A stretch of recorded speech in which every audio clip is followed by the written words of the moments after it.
está en Mateo capítulo 20, versículo del 1 al 16.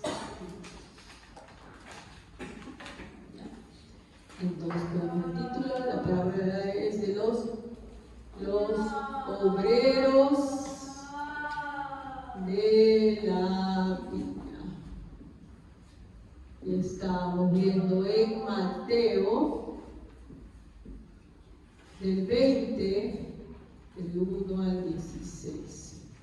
Lo primero, como siempre, que vimos fue el propósito. Y para eso retrocedimos, ¿verdad? Porque vimos que anteriormente Jesús estaba hablando con sus discípulos. Primero había encontrado al joven rico, ¿no? Ese joven rico le pregunta qué debemos hacer para llegar a la vida eterna. Jesús le responde y el joven, ¿cómo se va? Se va muy triste, ¿verdad? Ante esto sus discípulos le dicen, ¿no? Uy, qué difícil es heredar la vida eterna, ¿no? ¿Quiénes van a ser salvos? Es bastante difícil. Y Pedro hace la pregunta, porque siempre Pedro le preguntó, y nosotros, ¿no? Le dice, hemos dejado tal y tal cosa, ¿qué recibiremos? ¿Verdad? Y vimos que los discípulos continuamente estaban buscando una recompensa. Ellos, por haber dejado todo, de alguna manera creían que debían recibir algo mejor. Entonces, con ese propósito, nuestro Señor Jesucristo va a explicar a quiénes, a los discípulos que le han preguntado, en este caso Pedro, le va a explicar ¿qué cosa? ¿Qué explica a sus discípulos? Muy bien, explicar a sus discípulos sobre la gracia de la salvación. ¿Ya? Y comienza la parábola. Lo primero que vimos fue que es ¿quién busca? Dios busca. ¿Ya? No solamente en este versículo, en muchos pasajes de la Biblia habla que es Dios el que sale a buscar. En ninguna manera es el hombre el propiciador de su salvación, sino que es Dios siempre el que sale a buscar. En todas las parábolas que vimos anteriormente, vemos que es Dios, ¿no? El pastor que sale a buscar a su oveja perdida, la mujer que busca la moneda perdida, el hijo mayor verdadero que busca a su hermano perdido, ¿verdad? Es Dios siempre el que sale al encuentro.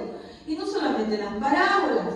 Por ejemplo, si vemos en el Antiguo Testamento, Dios sale a buscar a su pueblo. Busca a Abraham, ¿verdad? Y le dice, y le da esa promesa. ¿Ok? ¿Se acuerdan? ¿Quiénes nos fueron? Todos los personajes bíblicos del Antiguo Testamento fueron escogidos y buscados por Dios. Noé también. Es Dios el que le habla y le dice lo que le va a pasar, ¿no? Y le promete a él seguir, ¿no? Seguir vivo después del diluvio. David también es buscado por Dios, ungido. Y así vemos que siempre es Dios el que busca, ¿no? Así como este dueño de la viña que sale muy de mañana a buscar trabajadores. Luego observamos que quienes esperan, los hombres esperan, ¿verdad? Vemos que había trabajadores en las calles, esperando que alguien los contrate. Esta actitud de espera, ¿no? También es dada por el Señor. ¿Por qué? Porque estos trabajadores buscan que los contraten. ¿Por qué? Porque saben que necesitan de algo, ¿verdad? ¿Por qué las personas salen a buscar trabajo, hermanos? Porque lo necesitan.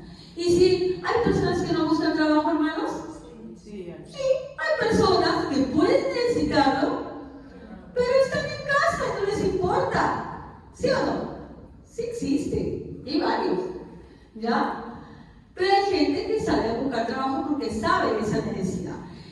Entonces, ese conocimiento, ese cambio de mentalidad, esa regeneración de la mente, también la da el Padre. Cuando nos hace ver que sin Él no podemos tener nada, no podemos hacer nada. Entonces tú comienzas a buscar a Dios, como hemos visto en Mateo 5, ¿no? En el Sermón del Monte, cuando tú eres pobre de espíritu y te das cuenta de tu inutilidad, ¿verdad? Solo con ese espíritu de humildad uno sale a buscar, sale a esperar que Dios nos busque, ¿verdad? Entonces los hombres son los que esperan. Luego vimos qué cosa ¿qué cosa? ¿Ahí nos quedamos, creo? Sí. ¿O avanzamos más? Conviene con ellos un denario, ¿verdad? Un denario por día. Hay que tener claro que este salario, si es cierto, en un trabajo normal, a ti te pagan por el trabajo. Pero hay que entender que para nada esto significa que por eso, porque hagamos algo para el Señor, que trabajemos para el Señor, merezcamos la salvación. Sino más bien hay que verlo desde la perspectiva desde que si Él no nos hubiera salido a buscar, ni siquiera donde teníamos trabajo. ¿Acaso el dueño de la viña contrató a todo el mundo? No, contrató a los que Él escogió, ¿ya? Y fijaron con él un denario, y en un principio, pues las personas que quedaron con un denario estaban felices, estaban tristes, no, muy poquito me están pagando. Estaban felices. Una persona que solo vive de lo que nosotros conocemos como los cachuelos, ¿no? Está feliz de ser contratada cada día, porque sabe que ese día va a poder llevar comida a su casa. Y si no es contratado, obviamente están preocupados de dónde va a sacar, ¿ya? Y entonces ellos estaban felices. Y luego se ve que el señor de la viña sale a buscar un poco más tarde más trabajadores, pero ya no conviene con ellos ningún denario. Les dice simplemente: yo les voy a pagar lo que es justo. Y los trabajadores ni siquiera negocian. ¿Por qué no negocian? Porque saben que por las pocas horas que queda de trabajar, lo que caiga, aunque sea un sencillito, no importa. Y lo más seguro, hermanos, es que estos trabajadores que estaban al final del día no habían sido contratados por lo general porque son los menospreciados, ¿no? Por lo general la gente de la mañana va llevando trabajadores que ven que son, ¿no? Pero esos últimos eran los más dejados de lado. Con todo, no quiero decir que alguien tenga alguna actitud o característica que pueda, ¿no? Justificar la salvación, porque leímos también en 1 Corintios 1:27, ¿no? Que Dios ha elegido a lo necio del mundo. ¿Para qué? Para avergonzar a los sabios, a lo débil, para, ¿qué dice? Avergonzar al fuerte, y a lo vil y menospreciado, a lo que no es, para deshacer lo que es. ¿Por qué utilizar? ¿Por qué contratar en su viña a ellos? Porque dice claramente también 1 Corintios 1:29, a fin de que nadie se jacte delante de Dios y que toda la gloria sea para Él. Y ahí nos quedamos, creo, ¿o no? Ya, nos quedamos entonces en el salario. Ahora vamos a ver algo. Vamos al versículo 8. ¿Ya? Al versículo 8. ¿Quién puede leer del 8 al 11, por favor? Del versículo 8 al 11. Amén. Al atardecer, el dueño del viñedo le ordenó a su capataz: llama a los obreros y págales su jornal, comenzando por los últimos contratados hasta llegar a los primeros. Se presentaron los obreros que habían sido contratados cerca de las 5 de la tarde, y cada uno recibió la paga de un día. Por eso, cuando llegaron los que fueron contratados primero, esperaban que recibirán más, pero cada uno de ellos recibió también la paga de un día. Al recibirla, comenzaron a murmurar contra el propietario. ¿Hasta ahí nomás? Hasta ahí nada más. Entonces, en el 8 nos dice que llega el momento de la paga. Ya hemos visto que era costumbre del pueblo hebreo de pagar el salario el mismo día. Es más, era una ley. ¿Ya? No retendrás el pago, ¿no?, del jornalero, porque es pecado eso. Entonces, llegó el momento de pagar.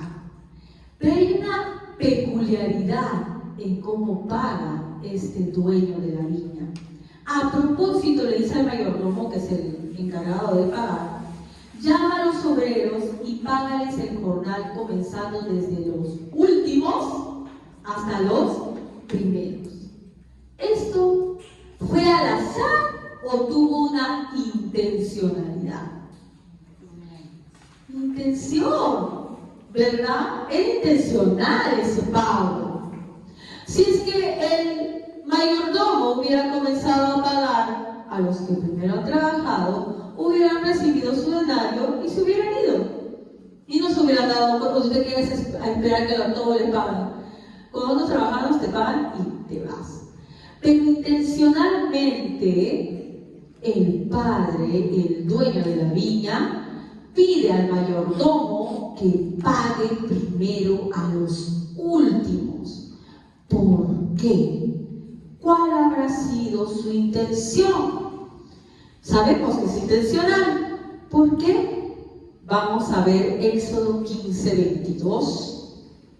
Vamos al libro de Éxodo 15, del versículo 22 al versículo 25. Hay muchos pasajes referentes a esto, pero este me parece que detalla muy bien lo que quiere el Padre. Éxodo 15:22 hasta el 25. Hizo Moisés que partiese Israel del Mar Rojo y salieron al desierto de Shur y anduvieron 3 días por el desierto sin hallar agua. Llegaron a Mara y no pudieron beber las aguas de Mara porque eran amargas. Por eso se les pusieron el nombre de Mara. Entonces el pueblo murmuró contra Moisés y dijo: ¿qué hemos de beber? Y Moisés clamó a Jehová, y Jehová le mostró un árbol y lo echó en las aguas, y las aguas se endulzaron. Allí les dio estatutos y ordenanzas, y allí los probó. Muy bien, acá está la respuesta. Miren, Israel sale de Egipto, están dando un largo camino en el desierto. ¿Y qué es lo que tú más quieres en el desierto, hermano? Agua, ¿verdad? Y el agua donde ellos llegan está amarga. Pero luego, pues, Dios manda, ¿no?, que esta agua, ¿no?, dice, les muestra un árbol, lo echan al agua y se vuelve dulce. ¿Acaso Dios desde el principio no les pudo dar el agua? Dios es todopoderoso.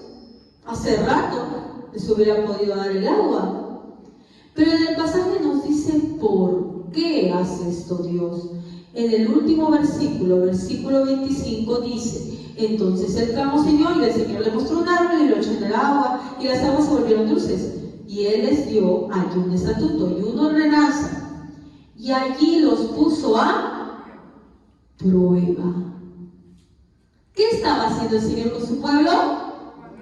Probándolos. ¿Por qué el dueño de la viña primero le paga a los postreros? Los está probando. Y estos obreros reaccionan de la misma manera que reaccionó el pueblo de Israel. ¿Cómo? Murmurando. Era una práctica muy habitual para el pueblo de Israel cuando estaba en el desierto, murmurar por todo. Ay, mejor nos hubiéramos quedado en Egipto, mira que acá nos hemos traído para sufrir. ¿Ya? La murmuración. Entonces, esta prueba que le manda el Señor a su pueblo Israel era para ver: ¿los había sacado con mano poderosa o no? Las 10 plagas de Egipto no eran cualquier cosa. Luego los guía con una columna de fuego, luego abre el mar rojo, pasan por el medio, se cierra el mar rojo, perece el ejército del faraón. Y luego tienen sed y comenzaron a murmuraron. Les dio todo, los sacó y lo primero que hicieron es murmurar. El señor de la viña los salió temprano a contratar, los encontró, les dio un trabajo, les dio un buen pago, pero ellos murmuraron. Y esa forma en la cual les pagó era una prueba. ¿Tiene Dios el derecho a probarnos? Por supuesto. Él nos prueba. ¿Para qué? Vamos a ver algo, ¿ya? Porque también tenemos que tenerlo claro algo. Porque a veces nuestras conclusiones son bien humanas. ¿Ya? Deuteronomio 8:2.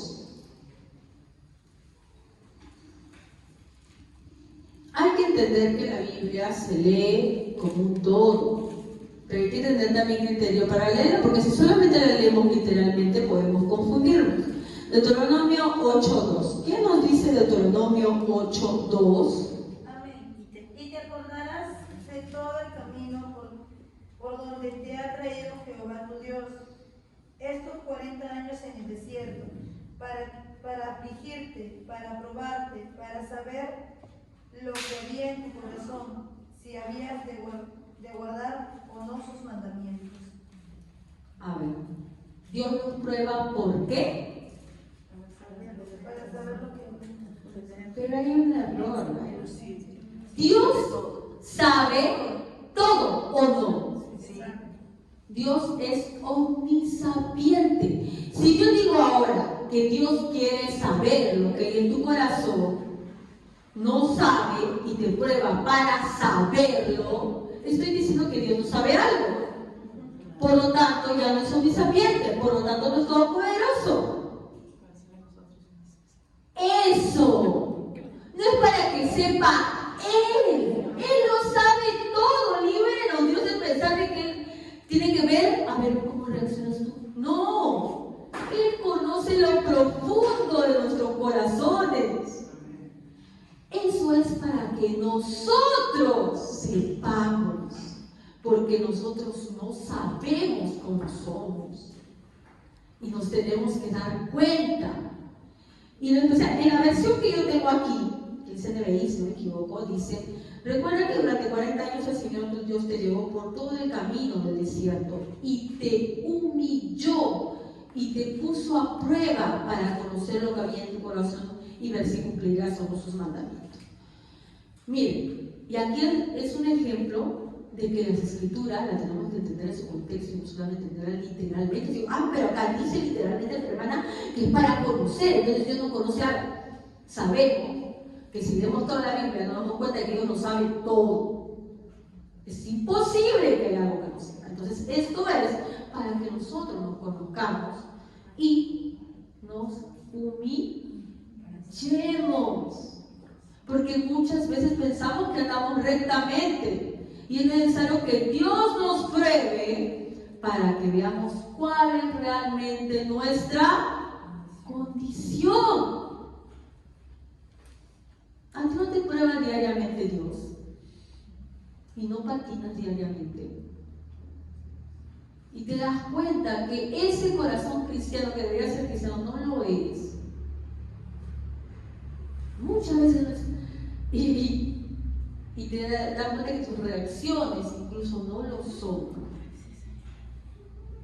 Entonces las pruebas son para eso, no para que Dios conozca tu corazón porque Él sabe cómo eres, es para que tú mires realmente cómo eres, cuál es tu condición. Muy bien. Entonces, una prueba no tiene como objetivo que Dios conozca algo. Él ya lo conoce, pues lo conoce todo. Tiene por objetivo que el creyente se dé cuenta de su condición y se acerque a Dios. Cuando tú te das cuenta de que eres así, ya no andas por esta vida caminando sobre nubes como si tú fueras un dechado de virtud, sino que te das cuenta. ¿Y qué tienes que hacer ahí? Arrepentirte. Es que el hombre, si no es humillado, no se arrepiente. Entonces, muchas veces Dios sometió a prueba a su pueblo para que se humillara y se diera cuenta de su condición. Bueno, voy a poner aquí que no había copiado los versículos, pero para que lo tienen, para que lo puedan copiar. Este es Éxodo 22 al 25 y el otro era Deuteronomio 8:2, ¿no? 8:2.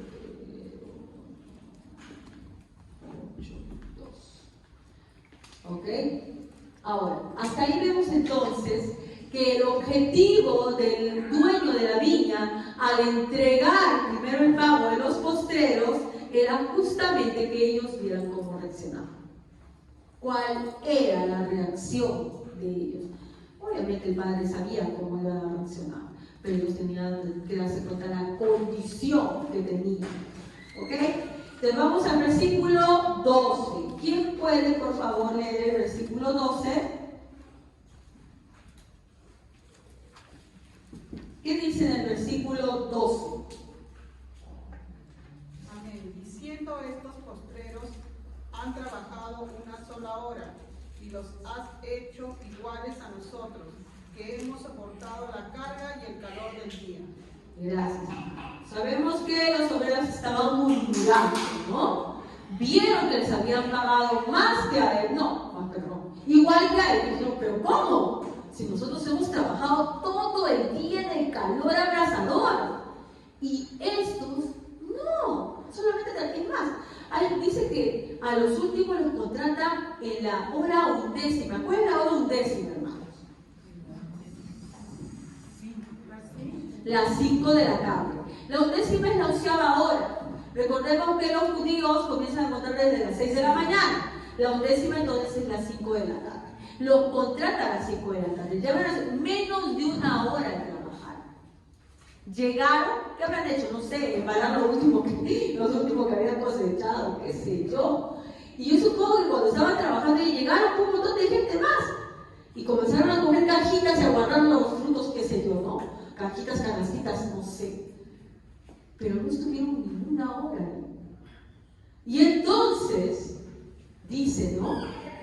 Los has hecho igual a nosotros, que hemos soportado el calor del día. ¿Alguna vez has puesto a trabajar, hermano, en el sol? Sí. Qué bonito eso. ¿Es bonito? No, eso Es la peor cosa del mundo. Más de la chaga, como dice la hermana. El que el sol te esté dando de frente es tedioso, es molestoso. Ah, pues entonces hermano no dice, pues sí, no, hermana, pobrecitos, ellos estaban en el sol todo el día y los otros vinieron de la tardecita, cuando ya no hay sol, cuando la brisita está soplando, cuando el viento está, y trabajaron un ratito y les pagaron lo mismo. ¡Qué injusticia! Es que acá está el asunto, el kit del asunto está aquí. Primero, ¿por qué tienen esa reacción? ¿No? Vamos a analizar los motivos. El primer motivo de la reacción, ellos dicen, nos has hecho iguales a nosotros, que hemos soportado el calor del día. El trabajo era desagradable para ellos. Cuando algo te es desagradable y tú lo has tenido que hacer todo el día, ¿te quejas o no? Sí. Pero si algo te gusta, ¿te das cuenta que estás trabajando? No. Cuando algo te gusta, ¿no te das cuenta que las horas pasan volando? Pero cuando algo no te gusta, parece que el reloj no avanza. Y miras el reloj y no avanza, miras el reloj y no avanza, miras el reloj y no avanza. Eso es lo que había pasado con estos trabajadores. Habían trabajado desde muy temprano, sí, pero les era desagradable el trabajo que el Padre les había dado. La pregunta es, ¿nos es desagradable el trabajo que el Padre nos ha dado? Recuerden que eso tiene mucha relación con lo del hijo pródigo, el hijo mayor. ¿Recuerdan cuando llega, escucha el gran fiestón y dice, pero, ¿quién está ahí? No, sí, que tu hermano ha venido, que les había ido, pero ha regresado y viene y no quiere entrar. No voy a entrar, dice él, ¿no? Sale el padre y dice, pero hijo, pasa. Y él le dice, no, Yo todo el tiempo en una oración dice, he trabajado como un esclavo para ti. A él había sido molesto trabajar. ¿Y eso qué demuestra? Demuestra que tu corazón está convertido porque no te agrada. Lo haces pero con pesar. Alguien que hace con pesar las cosas de Dios no está convertido porque el trabajo le es desagradable. Le es desagradable. Pero si te gustaría, por ejemplo, te gusta, lo haces, no te das cuenta que lo estás haciendo, no te vas a quejar porque te agrada. Entonces, ¿quién sabe te cargan algo en la iglesia? Tú lo haces con mucho amor y lo haces lo mejor porque te agrada. Pero el que no tiene el corazón convertido no le agrada y lo hace como sea. Bueno, porque en fin, pues,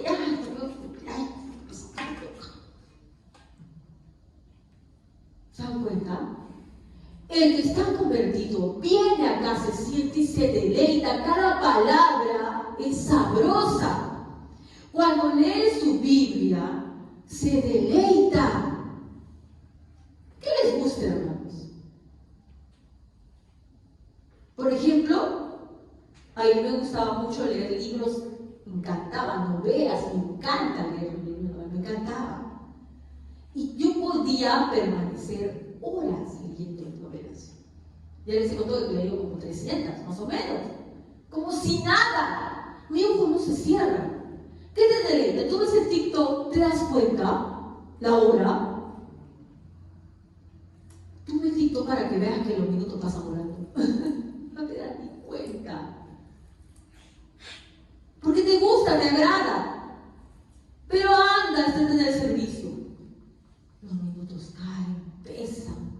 Bueno, ese corazón aún no está convertido porque no se deleita. No se deleita, hermanos. Y estos trabajadores, cuando dicen, uy, nos has hecho soportar el calor del día. ¿Qué debían decir eso? No. Deben decir, hemos tenido el privilegio de trabajar antes que nosotros. He escuchado a una persona que dice, no, hubiera querido conocer a Dios antes. Hubiera trabajado más tiempo. Cuando era jovencito, hay muchas personas que se convierten ya en ancianos, ¿no? Y se lamentan y dicen, ¿cómo no conocí a Dios antes? Cuando era jovencito, hubiera dedicado mi tiempo cuando no tenía la carga de hijos. Hubiera dedicado todo mi tiempo a Dios. Pero ahora soy anciano y ni siquiera, pero así todo, sirve a Dios con amor. Pero el que se queja, no le agrada, viene por obligación, lo hace por obligación y es tedioso. Cada minuto, cada evento, cada cosa, ya se le ocurrió hacer otra cosa para el hermano o la hermana. Le molesta porque no lo tiene en su corazón. Pero hermanos, a veces estamos cansados, es cierto, si nuestro cuerpo humano se cansa. ¿Nuestro cuerpo humano se cansa o no se cansa? Sí. Pero ¿sabes cómo te demuestro que se cansa para unas cosas o no? Porque yo estoy segura que para otras cosas no se cansa. Yo me he maratoneado con series de Netflix hasta las 2, 3 de la mañana y no se cansa el cuerpo. Qué cosa tan rara, ¿no? Por eso no se cansa. Porque te deleitas en eso. La cuestión es que te deleitas de la misma manera cuando leas su palabra. ¿Alguna vez te has puesto a conversar con tu pareja, con un familiar y se han amanecido conversando de Dios? Compartiendo entre ellos la palabra. Durante el día llamas a esa persona que vive contigo y dices, oye, mira lo que he encontrado, y lo compartes. Cuando encuentras a una persona familiar, le hablas de Dios y no puedes contenerlo porque se te rebalsa, simplemente se sale de ti. Ese es deleitarse en el Señor. Pero ¿qué sucede? Que a veces somos como el pueblo de Israel. ¿Qué decía el pueblo de Israel? Había salido de casas de servidumbre, pero cuando estaba en el desierto, ¿qué decía? Ay, ¿para qué nos sacaron para estar así? Y somos así a veces. ¿Para qué? Mientras que otros ancianos dicen, hubiera querido conocer a Dios cuando era joven, hay jóvenes que dicen, ay, pero si la salvación es por gracia, puedo salvarme como el ladrón de la cruz. Y alguien que piensa así es que no está convertido. Si estamos pensando, tantas cosas que no puedo hacer por ser cristiano, es alguien que no está convertido. Entonces, la primera característica de estos es ¿qué cosa?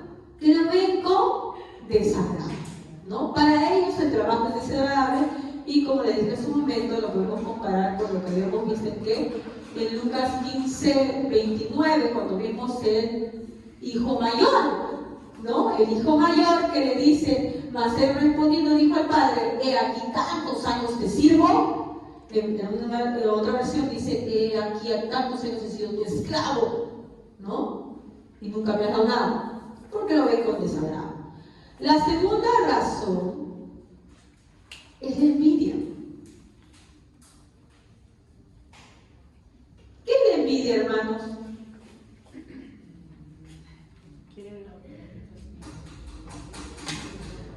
Ya, esa definición está suavecita. Querer lo que la otra persona tiene, la envidia, puede ser deseo eso. ¿Qué es envidia? Yo estaba buscando varios conceptos y encontré ese concepto. Dice, la envidia está definida como la tristeza, pesar o dolor por el bienestar ajeno. No es solamente que deseas lo ajeno, te duele que al otro le vaya bien, te molesta, te da tristeza, no te sientes bien porque al otro le va mejor que a ti. ¿Ya? Esa es la envidia y es un sentimiento bastante despreciado, ¿verdad? Y que obviamente los hijos de Dios no deberíamos tener. Porque, ¿qué nos dice en 1 Juan 4:20? A ver, ¿qué dice 1 Juan 4:20? ¿Qué es lo que deberíamos sentir? 1 Juan 4:20. ¿Qué nos dice? A ver, alguien que lo lea, por favor. Envidia. Si alguien dice, yo amo a Dios y aborrece a su hermano, es mentiroso, pues el que no ama a su hermano, a quien ha visto, ¿cómo puede amar a Dios a quien no ha visto? Entonces, si yo amo a mi hermano que he visto, si a mi hermano le va bien, mucho mejor que a mí, ¿qué me tiene que hacer? Alegrar, ¿sí o no? Pero la envidia es una cosa bien rara. Porque mientras que a todos nos va mal, no hay problema. Mientras que a todos nos va bien de la misma manera, no hay problema. Pero si al otro le va un poco mejor, comienza a decir, ¿por qué? ¿No?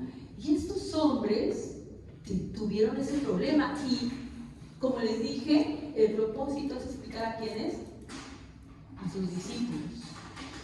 ¿Ya? Sus discípulos estaban teniendo algunas actitudes idénticas a las de los fariseos. Los fariseos eran así, eran envidiosos como el hermano mayor.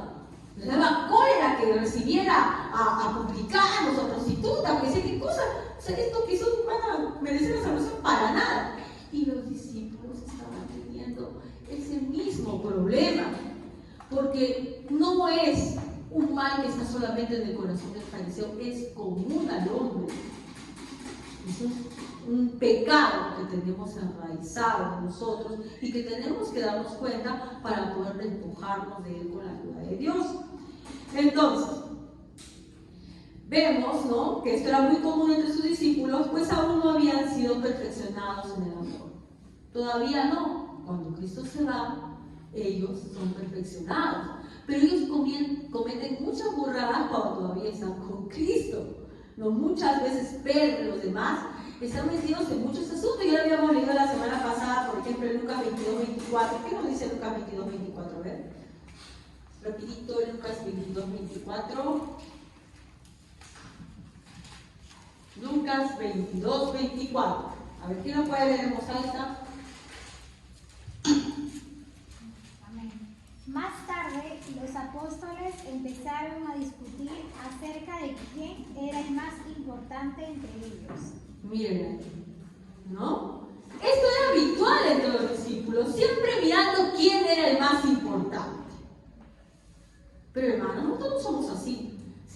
somos. A veces vemos cuando un hermano crece un poquito más y estamos viendo, ¿pero por qué? Si yo no veo que ha cambiado nada este hermano o esta hermana. ¿Por qué no alegrarnos? ¿Por qué no nos alegramos? ¿Por qué más bien vemos? Yo creo que mejor estaría, porque yo le veo que sigue igualito así, en eso creo que igual. Es nuestro corazón pecaminoso que no nos permite alegrarnos porque el otro hermano crezca espiritualmente, sino más bien, ¿qué cosa? Sale, y yo. Miren, hay algo muy peculiar que le pasa a Pedro, porque obviamente antes de que Jesús muera un montón de veces ellos estaban peleándose por quién era el mayor, ¿no? Incluso en los últimos momentos de Jesús, cuando estaban comiendo, ¿no? En la Pascua, se pelean entre ellos y Jesús agarra su baterita y su toalla y comienza a lavarle los pies para mostrarle que el mayor es el que sirve, ¿verdad? Pero luego de que Pedro cae y niega a Jesús, queda muy avergonzado. Pero hay cosas que te pueden avergonzar, hermanos, pero que no cambian así de rápido en tu corazón. Hay cosas que quedan todavía ahí, ¿no? Y que solamente el estar fundidos con Dios nos hacen dejar. Y cuando Pedro se encuentra en Jesús luego de que Jesús resucita, le dice este famoso discurso, ¿no? Pedro, ¿me amas? Y él le dice, sí, Señor, te amo. ¿Y qué le dice Jesús? Apacienta mis corderos. De nuevo, Pedro, ¿me amas? Sí, Jesús, apacienta mis corderos. A la tercera vez cuando le dice Pedro, ya Pedro se pone triste porque sabe que le está diciendo porque le había dicho que lo amaba y lo había negado. Sí, Señor, te amo, apacienta mis corderos. E inmediatamente después de eso le dice algo. En Juan 21:18 le dice, de cierto te digo, que cuando eras más joven, tú te ceñías e ibas donde querías. Pero cuando seas viejo, extenderán las manos y te ceñirán otro, y te llevarán donde no quieras. Esto le dijo, señalando de qué muerte Pedro había glorificar a Dios. Después de haber dicho esto, dijo, sígueme. Ya, luego de hablarle esto, Jesús le da una primicia a Pedro. ¿Qué le dice? ¿Cómo va a morir? Bueno, o sea, primero le encargo, no, apacientar mis corderos porque él va a ser el encargado. Pero luego le dice, cuando tú seas anciano, te van a llevar donde tú no quieres y te van a matar, le está diciendo. Pero tú simplemente sígueme. Pero mira la respuesta de Pedro, el 20. Pedro se dio vuelta, ya, ante esto que le acabo de decir cómo iba a morir, y vio que él seguía al discípulo a quien Jesús amaba, o sea, Juan, ¿no?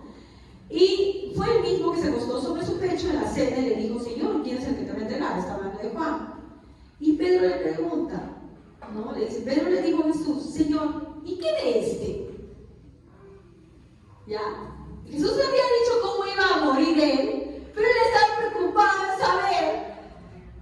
Porque, miren, los discípulos vivían en competencia. Mirando a quién quiere más el Señor, a quién abraza más el Señor. Y como acá nos da notar, el mismo Juan escribiendo, ¿no? Él había sido el que se había recostado durante la Pascua en el regazo del Señor, como si fuera un niñito. Entonces ya Jesús le había dicho, mira Pedro, tú cuando seas anciano te van a llevar a donde tú no quieres ir, vas a morir de esa manera, pero tú igual sígueme, Pedro. Y entonces, él, antes de pensar, oye, ¿cómo será? No, él voltea a ver a la competencia. ¿Quién era la competencia? El otro cercano a Jesús. Juan, ¿y qué de este? Y Jesús le da una respuesta olímpica. Le dice lo siguiente. Jesús le dijo, si yo quiero que él quede hasta que yo venga, ¿qué tiene que ver eso contigo? O sea, ¿a ti qué te importa? ¿A ti qué? Porque miren, la Biblia dice, tú vas a morir. Le dice, ¿y si yo quiero que vivas al final de los tiempos? ¿A ti qué? Y eso, hermanos, entendamos, es lo que Dios nos dice. Si el hermano tiene una forma, no sé cómo trabajará Dios con él, yo no sé. Porque a veces uno ve y dice, pero este hermano lo que sigue fallando lo mismo una y otra vez. ¿A ti qué? ¿A ti qué? Dios está trabajando con él. Con sus fallas, con sus errores, Dios está trabajando con él. En todo caso, tal vez si la pregunta hubiera sido diferente, voy a decir, ¿cómo puedo hacer para ayudar a mi hermano? Es otra cosa. Pero los discípulos vivían viendo eso. Y esto responde, ¿a ti qué? Tú simplemente sígueme. Dios no trabaja con nadie de la misma manera. Con nadie. Dios trabaja con cada uno de la manera que esa persona necesita. Él es tan amoroso que a cada uno lo trata de la manera que esa persona necesita ser tratada. A veces es mucho más tolerante. Y tú ves que mucha gente sigue haciendo lo mismo y no pasa nada. ¿Verdad? Pero a veces uno a la primera, ¡pum!, te mandó tu chiquita. Porque Dios sabe qué necesita cada uno y cómo trabajar con cada uno. Entonces le responde, pero ¿y a ti qué? Si yo quiero que él siga viviendo hasta que yo venga y yo te he dicho a ti que tú te vas a morir, ¿a ti qué? No sabemos en sí, porque bueno, el mismo Juan dice, no, pero eso no dijo porque iba a vivir, simplemente se lo dijo, no. Como recuerden, sabemos que Juan sobrevivió a un envenenamiento y que fue exiliado a la isla de Patmos, donde se supone que murió. ¿Ya? Pero esa no era lo que iba a decir a Jesús, porque Jesús no le tenía que decir lo que le iba a pasar a Juan, le tenía que preocuparse simplemente por lo que le iba a pasar a él. ¿Ya? Entonces, esta tendencia la tenemos siempre, hermanos, tenemos que darnos cuenta para sacarlo de nuestro corazón. Hay un muy bonito ejemplo que lo dice Juan el Bautista, ¿no? Cuando en Juan 3, 26, 30, por favor, si alguien puede leer Juan, capítulo 3, del 26 al 30. Juan, capítulo 3, del 26 al 30. Miren Amén. Qué hermoso lo dice Juan. Amén. Fueron a decirle a Juan, Maestro, fíjate que ahora el hombre de quien diste testimonio, que estaba contigo al otro lado del Jordán, está bautizando a la gente y todos le siguen. Juan le respondió, nadie puede tener nada si Dios no se lo concede. Ustedes mismos son testigos de que yo dije, yo no soy el Mesías, solamente soy el quien Dios envió para preparar el camino. La novia únicamente es del novio, pero el amigo del novio espera y está atento para cuando él venga. El amigo se alegra cuando escucha la voz del novio. Esa es la misma alegría que siento ahora que el que está aquí. Ahora a él se le debe poner más atención y a mí menos. Amén. Y el versículo dice, es necesario que él crezca y que yo venga. Pero es importante lo que dice en el versículo 27, Juan. Respondió Juan y dijo, no puede el hombre recibir nada si no le fuere dado del cielo. No puede recibir nada si no le fuera dado del cielo. Hermanos, todas las autoridades, sean civiles, sean que sean sociales o sean de la iglesia, son puestas por Dios. Pero hermano, esa persona no merece. ¿Quién lo pone? Dios. No por su mérito. Dios sabrá para qué. Tal vez para trabajar con un pueblo más duro. Tal vez porque lo dice. No sé. Pero dice, no puede el hombre recibir nada si no le fuera dado del cielo. Todo lo que tú ves que el otro tiene y que tú no tienes, ¿quién se lo dio? Dios. Dios se lo dio. Entonces, ahora, eso que Dios le dio puede ser para gran bendición, para crecimiento espiritual, o también puede ser para condenación. Pero tú no te preocupes eso. ¿Por qué? Porque es Dios el que lo da. ¿Verdad? Y es muy bonito lo que dice Juan después, ¿no? Habla de que es necesario que yo mengüe. Sus discípulos de Juan tenían envidia y decían, pero mira, está yendo todo con él. Y la respuesta de Juan es, bueno, esa era la cuestión. No, yo estoy trabajando para que se vaya con él. Él es el esposo, decía él. Y nosotros tenemos que decir que si un hermano crece, que sea para la gloria de Dios. No para la gloria del hermano, para la sea un instrumento en Dios, para que Dios, no el hermano, sea enaltecido, sino Dios sea enaltecido. ¿Amén? Entonces, Dios no quiere que te veas comparando con el hermano, simplemente le dice como a Pedro le dijo, ven y sígueme, simplemente. ¿Ya? Entonces hasta ahí llegamos al versículo 12, si todavía nos queda para el versículo 13, no queda la mitad, es un poquito complicada esa parte. El versículo 13, ¿quién lo puede leer, por favor? Sí, por favor, volvemos de nuevo a lo que estamos viendo en los obreros de la Biblia. Amén. Él respondió, dijo a uno de ellos, amigo, no te hago agravio, ¿no conveniste conmigo en un denario? Ya, ahí está la cuestión. Ellos estaban quejando y entonces pasó algo. Dijeron, ¿qué? Nosotros hemos trabajado todo el día bajo el sol fatigoso y ahora estos van a merecer lo mismo que nosotros. Y entonces ellos dicen, amigo, yo no te hago agravio, yo quedé contigo con eso. ¿De qué estaban acusando al dueño de la vida? ¿De qué le estaban acusando? Le decían que era injusto. ¡Qué injusto eres! Porque ellos han trabajado ni una hora y nosotros hemos trabajado todo el día. Y es solamente una horita. ¡Qué injusticia! Imagínense acusar de injusticia a Dios, ¿no? Entonces, acá el 7 hay que entender la gracia y su relación con la justicia. Primero, ¿qué es la justicia, hermanos? ¿Qué es justicia?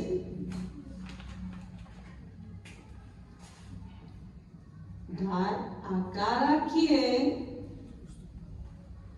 lo que se merece. Y acá se quita el asunto. ¿Qué no merecemos? No, si no merecemos algo, vamos a leer en Romanos 6:23, porque ahí está lo que no merecemos. Así se acuerdan, hermanos. ¿Qué dice Romanos 6:23? A ver quién lo lee.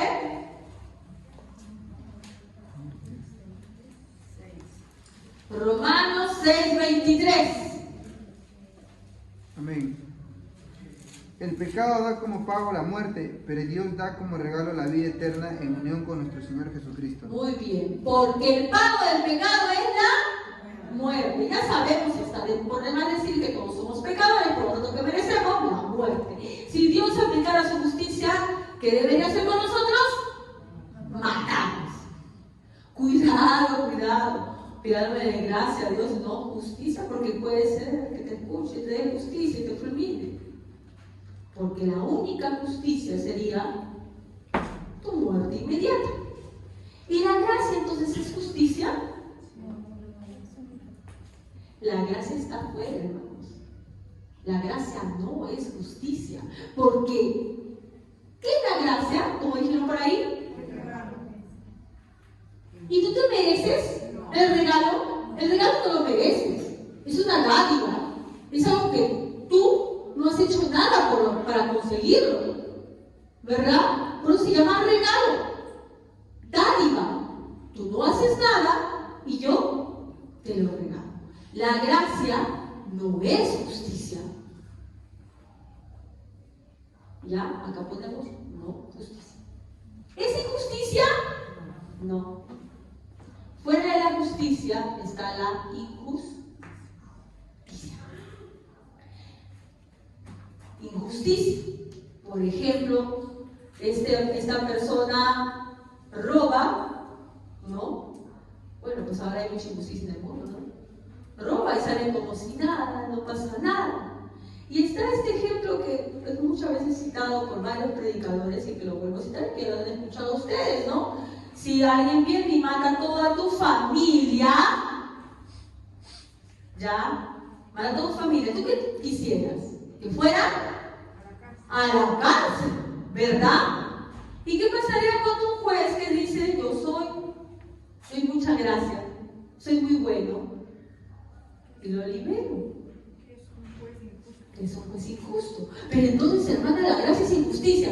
¿Por qué la gracia no es injusticia?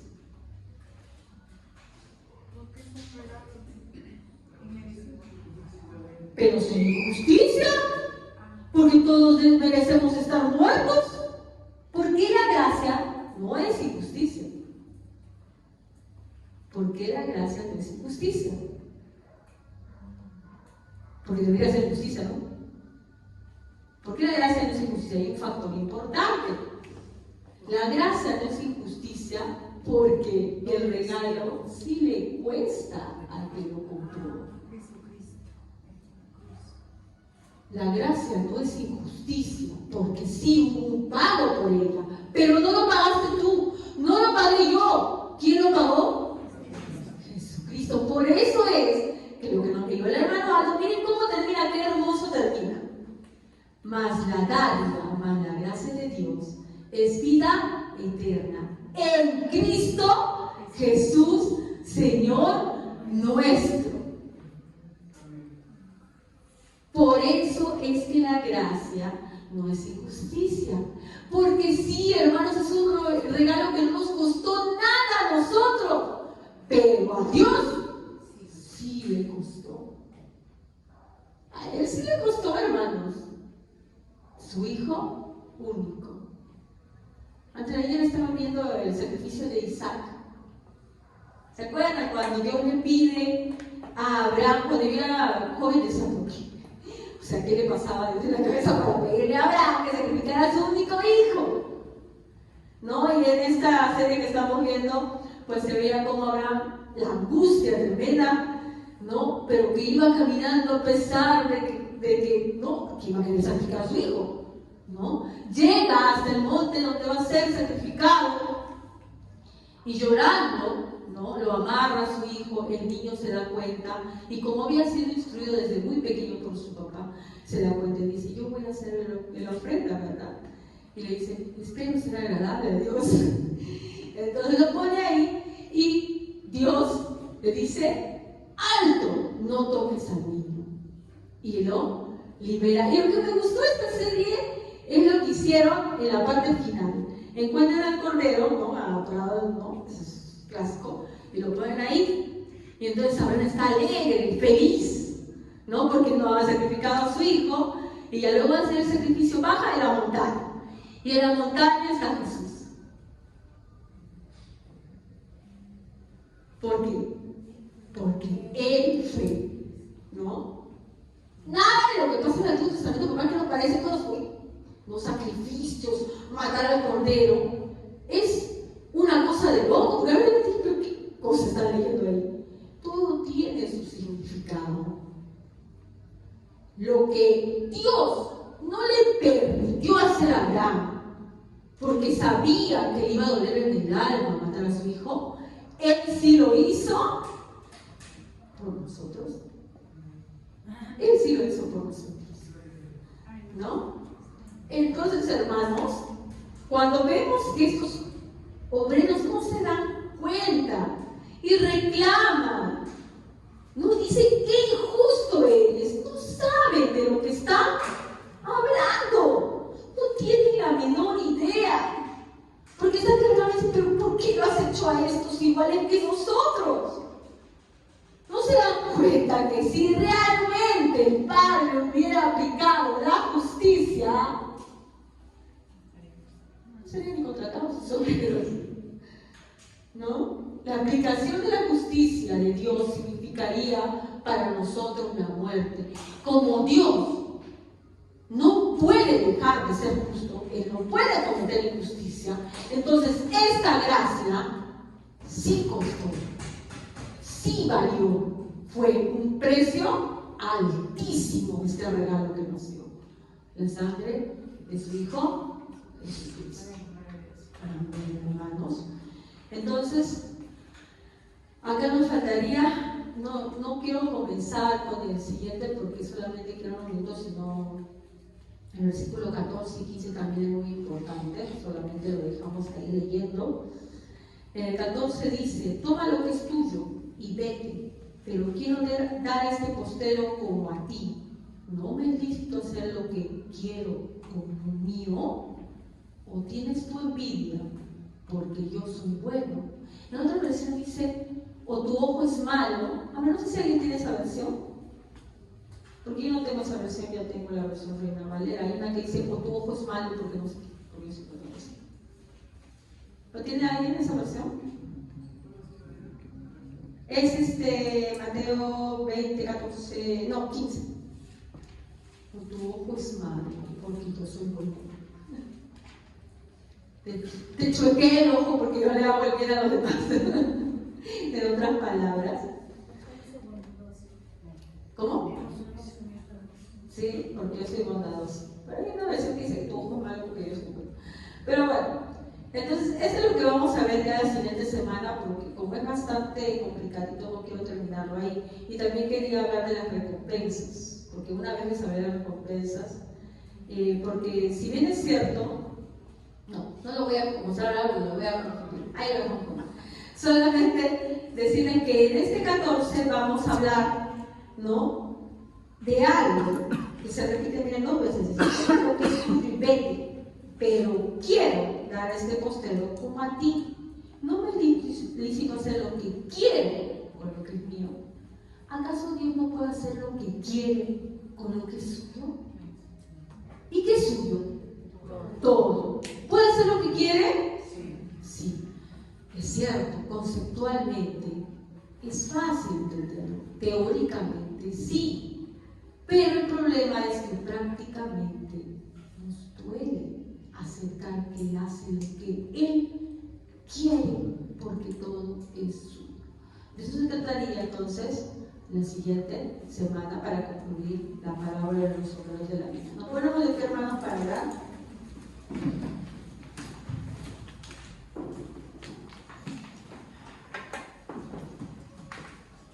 Padre bendito, Padre amado, gracias te damos, Señor, por tu amor y misericordia, Señor. Padre, gracias de Jesucristo, Dios mío, por tu Hijo Jesucristo, Padre Santo, porque el regalo que nos diste, Dios mío, fue el más carísimo, Señor, porque el pago, Señor, fue muy grande, Señor, porque no merecíamos nada, Señor, mas tú, Dios mío, nos diste tu gracia, Señor, y a tu Hijo Jesucristo, Señor. Ayúdanos pues a vivir de manera agradecida, Señor, que realmente demostremos, Señor, que para nosotros no es fastidioso, fatigoso hacer tu obra, Señor, sino más bien que es un deleite, Padre Santo, sino más bien que anhelamos hacerla, Señor. Gracias, Dios mío, por ese gran privilegio.